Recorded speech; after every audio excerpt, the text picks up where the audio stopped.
thank you so much for joining this live-streamed community event on the Teaching English Facebook page, brought to you by the British Council. Today, we're going to be speaking to awardees and a trust member from the Hornby Educational Trust. So on the right of your screen, you can see the Teacher Association members, Koa and Alejandra. And at the bottom of your screen, we've got Martin Weddell, who is a trustee. So we'll be checking in with teachers who are watching. If you have any questions about how to apply for Teacher Association awards, do let us know. We've got Karen, who's helping out in the comments. She's moderating away as well. Okay, so let's get started then. We're talking about teachers who are members of a teacher association. Martin, could you tell us what that means exactly?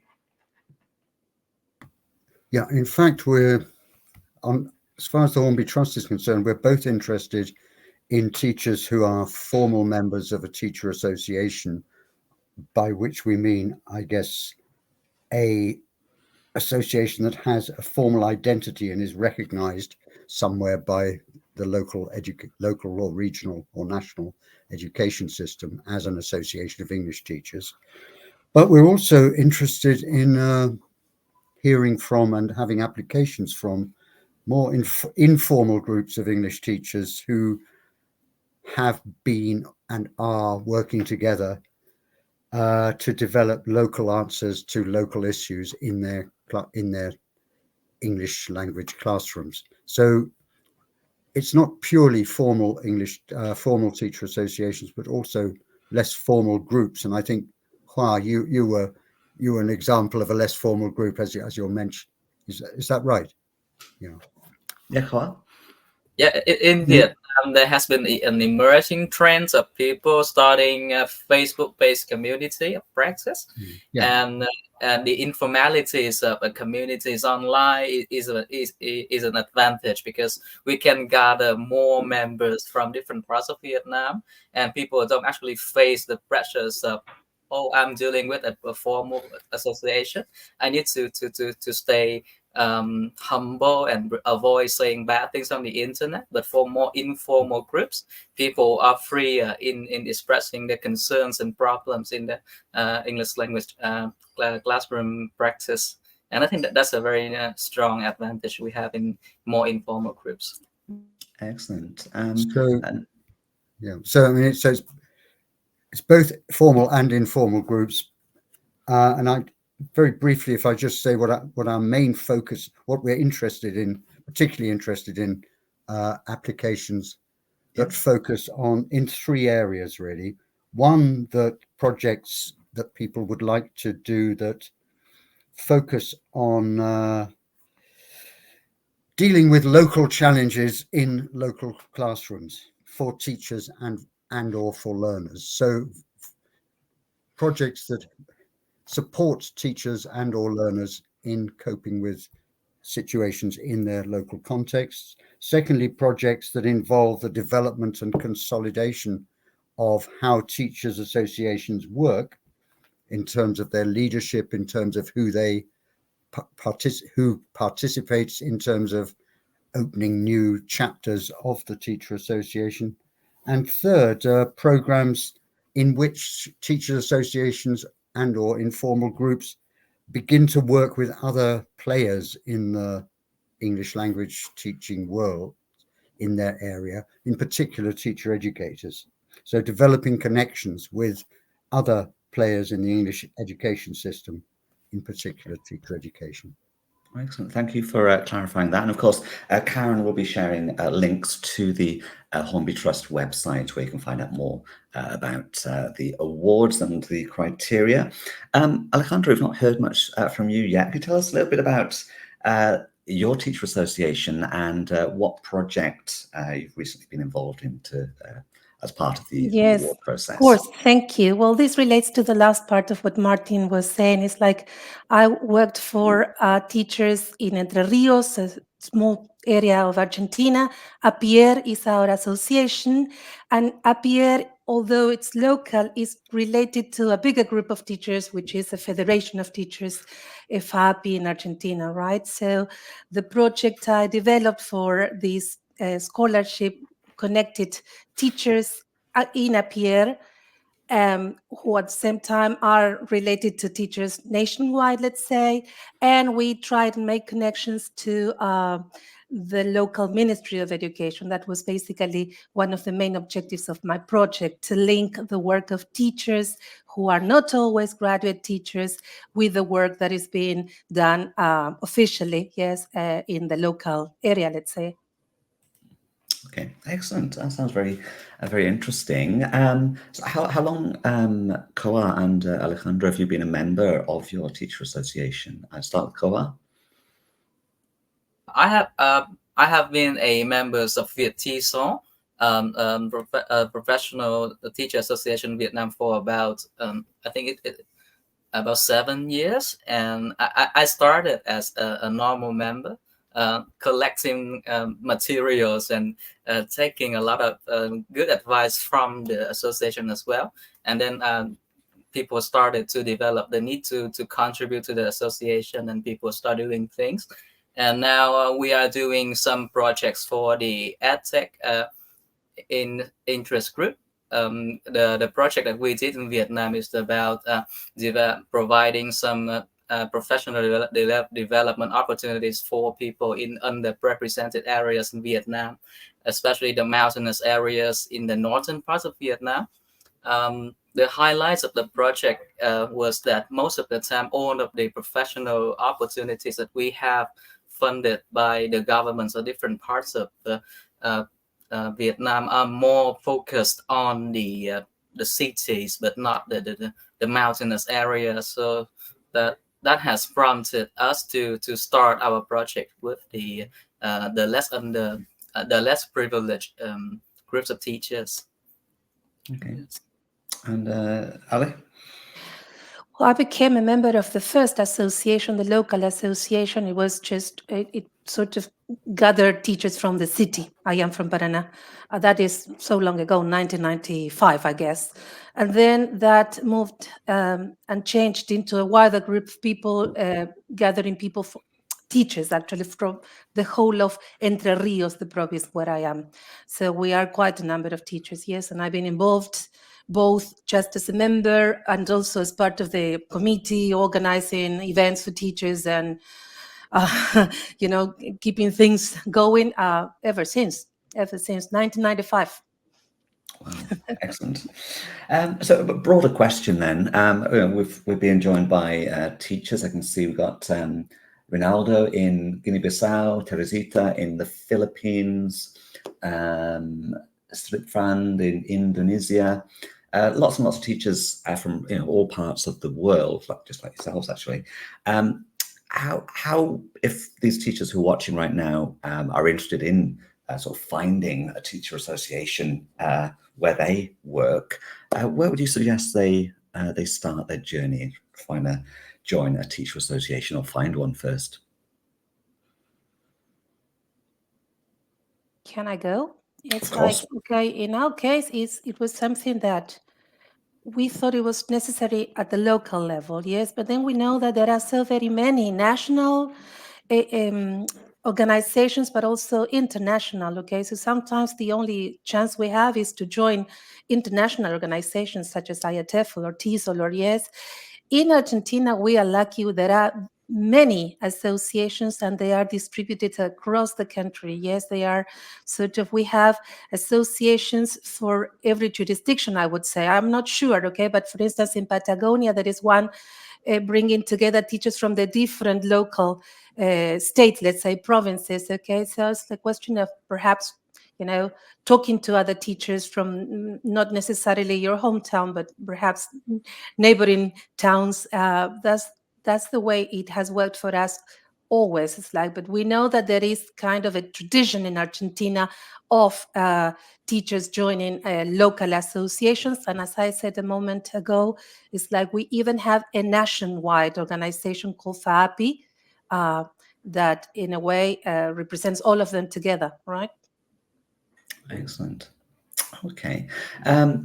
So going back to these Teacher Association awards then, Martin. So who can apply? Obviously, they need to be a member of a teacher association. You're on mute. You're on mute. Hang on, let's see if I can unmute him. Martin, you're on mute. Okay, a classic. They either to be a member of a teacher association that is a formal national or regional or local association, or they could just they could be a one of or several of actually a group of teachers in a local area who would like to have worked together before, or at least have talked together before, and have agreed that there are certain things they would like to do together in their local area. So it doesn't have to be a fully paid up teachers association with a letterhead and an official name and an official title. If there are teachers who have worked with each other, it could be even within a single school. English, if it's a large school, English teachers within a school who would like to do something together within their individual institution, that would be possible too. So the scale, I think one of the problems that we have with applications is people think they have to do a big project. They don't have to do a big project. It can be a small project, very focused on a particular place and particular learners and particular teachers. And it can also be it doesn't, if it's an ambitious project, it can be just the first part of the project. So you said there was someone from Guinea-Bissau, Marcus, online. The Guinea-Bissau Teachers Association had at least 2, if not 3, projects in a row in which they started off by thinking about how to work to develop their own curriculum, and then worked on materials and on helping each other to understand what the curriculum is supposed to be doing over more than one cycle. So these are small scale, potentially, well, they are small scale projects, small scale local needs based projects. Okay, interesting. Obviously, both Koa and Alejandra were previous awardees of the Hornby Trust Association Awards. I'm not sure if I can ask directly, but Koa, what do you think took your application over the finish line? What was so good about your application, do you think? What made it an award winner? I think one of the highlights of the application, the proposal, should be the fact that we may want to think about decolonizing or decentering English language teaching, because there are a lot of powers inside the local context. I think one of the things I wrote in the proposal was that one of the key highlights of the project was about promoting local experts alongside foreign experts as well, because there are different situations that happens in Vietnam, and I believe that the teachers in the local areas understand it more than us in different contexts. For example, we work with people in mountainous areas where electricity was a big problem, and when people started working in the morning, and even the students started working in the morning in the farm and then return home to study late at night. And those are the problems only the people in that parts of the region in Vietnam understand. So I think that is one of the first part, one of the key features of the things we should put in the proposal, thinking about needs analysis for the people in that you want to provide assistance to. Okay, excellent. It's very helpful advice there for future applicants. Would you add anything to that, Alejandro? What obviously you won an award as well. What do you think was behind that? Yeah, similar situation. Difficult circumstances. Okay, teachers working with very little prior knowledge, prior preparation, being asked to implement policies that they haven't planned or thought out before. Teachers who are non-graduate teachers who work mostly, in this case, it was for primary school teachers. So our schools, those primary schools are mostly in rural areas where the contextual factors do not help. Yes. And then something that for me was, I believe something that might have helped me get the scholarship, was the fact that I was trying to make connections between my work as a teacher education and the work of the local Ministry of Education, which is something that doesn't happen very frequently either. Okay, excellent. Very helpful advice there. Martin, put in another word. What mentioned the decentering initiative. This is one of the initiatives that the Hornby Trust particularly promotes at the moment, and it's related to the idea that local teachers on the whole have the capacity and the ability to not only understand their own working context, but to provide local solutions to local problems. So we are very, very happy to accept applications that are very focused on a particular context where there are particular issues and where the project can be clearly linked to addressing at least some of those issues. Okay, and teachers watching, there is a link in the description of this video, and Karen will be in the comments as well if you can't find it, to the Hornby website, and you can find the application form there as well.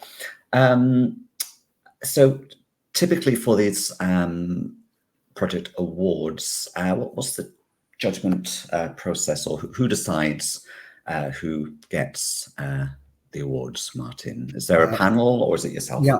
There's a panel of 3 of us from the Hornby Trust who look at the applications, and so I think the deadline is the end of October, or towards the end of October, for the applications. We would look at them at some point in November, and we would let people know. Quite often we think a project looks interesting, but we've still got some questions to ask. So there's quite often a sort of second round for people who are likely awardees, where we ask some more questions. So the final decision may not be made till December, and so it would be wise not to try and plan to do anything before January, February next year, because there may well not be a final decision before that. Another issue that we frequently have is the issue of transferring funds, and I think one thing that we do try and emphasize is that the people who are applicants should have a bank account, and this should be a bank account that works. And so for example, we've just managed to get funds to a awardee in Mali about 2 weeks ago, even though he was awarded the project in December, I think, because the money's been going backwards and forwards. Our bank says they've sent it, his bank says they haven't got it, and so so it goes on. So the simpler, if you've got a proper bank account, ideally in the name of your association, or one of them named applicants, at least one of the named people who are applying, that would help things along. There are, if you don't have a bank account, or if your bank account fails, we can try and find other ways of transferring the money, but it just extends things a lot if you don't have a clear bank account. The other aspect that I think often comes up is that the application doesn't have any. It's not clear why anybody should care about this. You know, the application says we would like to do X, and this is what we want to do, and these are the people we're going. But it never explains why does doing X matter for the people in the place that the project is supposed to be for. So providing a clear rationale for the project, a clear purpose for the project, that may only be true for your context, which is fine. It doesn't have to be a global purpose, is a very important aspect of having a successful application. Excellent. Thanks so much for clarifying that. Teachers watching, if you are just joining us and wondering what we're talking about with these bank transfers and projects, we're here today with the Hornby Trust awardees, who are members of teacher associations who applied for funding and successfully got it, as what we were talking about just now. If you do have any questions for our panel, do pop them in the live chat. We've also got Karen who's helping out with the moderation. Okay, so we'll go back to our awardees. Ale, what motivated you to apply for funding from Hornby? Okay, first, I think this. I wanted to help teachers. Okay, I know I didn't know of the existence of this award. I think that by browsing the webpage, I got information about this, and also this is information that circulates through the Teacher Association networks and stuff. So that's also the relevance of being part of an association. The main motivation behind my project was the need to help teachers. Okay, the need to help teachers who have not gone through teacher education programs, who work in very difficult contextual circumstances, and who have no official, let's say, training or development programs or development, ongoing development courses. So that was, I believe, the main motivation behind my application. I wanted to help teachers do what Martin and Koa explained, try and first make sense of their own teaching contexts in order to develop practices that would help them teach English in their given circumstances, right? And sorry, just one other thing. That's quite impossible to do if you don't get this funding. I mean, it's like it was really necessary to get some kind of funding to conduct the workshops I put into practice. Okay, so in terms of then what you're kind of looking for, Martin, you mentioned there about sort of the reason for applying, explaining, for example, how the funding would be used, what sort of end benefits of the project are. What about sort of timelines? Are these kind of short projects or projects that might go on for a longer period? They are 1 year. They are designed to be 1 year projects. Another issue that often comes up is they are designed to be 1 year projects, but actually what people say they're planning to do is a 2-day workshop. And actually something like that we would almost certainly not be interested in, because if it's a year, we would expect to see things happening before possibly the workshop and after the workshop that would actually all contribute to whatever the purpose of the project is.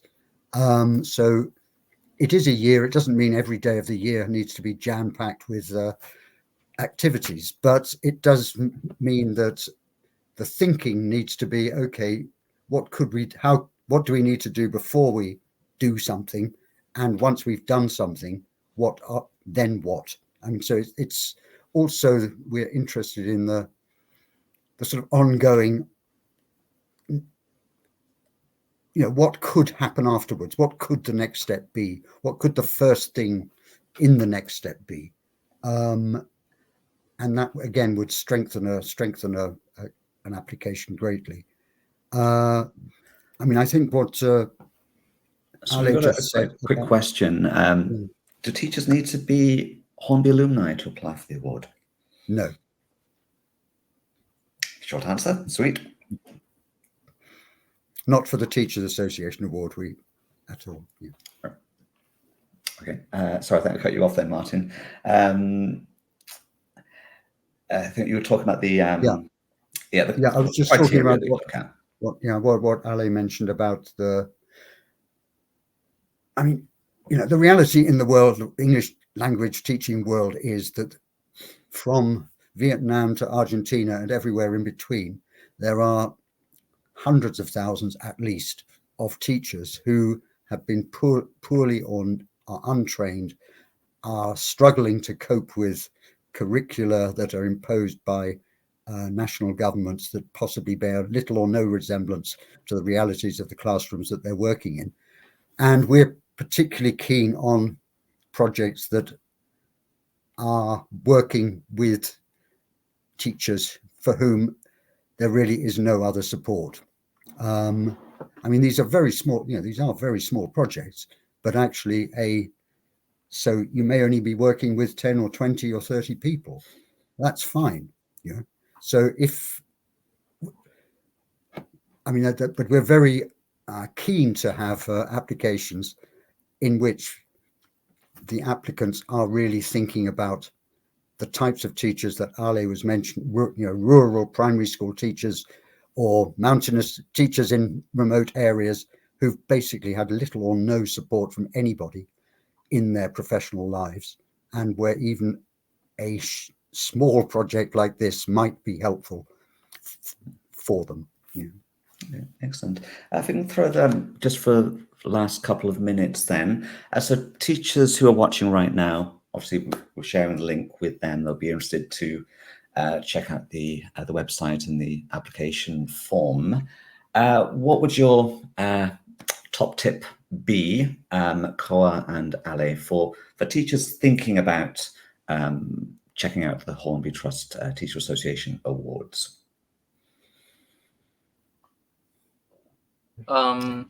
I think one of the key things that we might to take into account is to do some quick literature review first about that area before we start writing our proposal, because even in Vietnam the contexts vary, and by having a strong literature framework and described in the proposal, you might provide a very strong case for your a very strong rationale for what you are supposed to do in your project. And I think reading through literatures, and I think there's a lot of literatures about different language situations in Vietnam.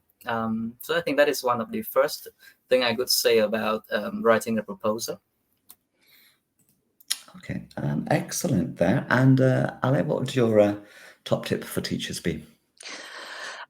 Something similar, yes, some baseline survey assessing the needs of the people you're planning to work with. In my case, it meant finding data that I had never thought I would find, like the fact that there are close to 200 teachers in my jurisdiction and only 49 primary school teachers, English primary school teachers, close to 200, I said, and only 49 of them being graduate teachers. So for me, that previous work, talking to people, getting to know schools, getting to know the heads of schools, provided me with a lot of information that it was just what I needed to carry on with the elaboration of the project. So needs analysis and getting to know the people you're going to work with.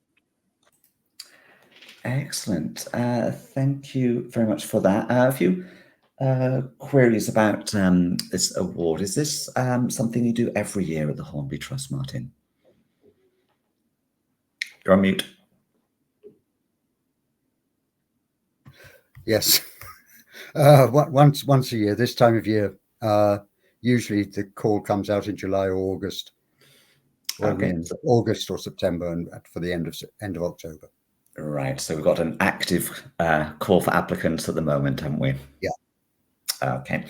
So teachers watching, if you've been inspired by what we've been talking about today, do check out the link in the description of this video, where you can find the Hornby Trust website, and you can apply as a member of a teacher association for funding there. Okay. Martin, Koa, Alejandra, thank you so much for shedding a lot of light on how to apply for these teacher association awards. Hopefully teachers watching have found it very useful and inspiring as well.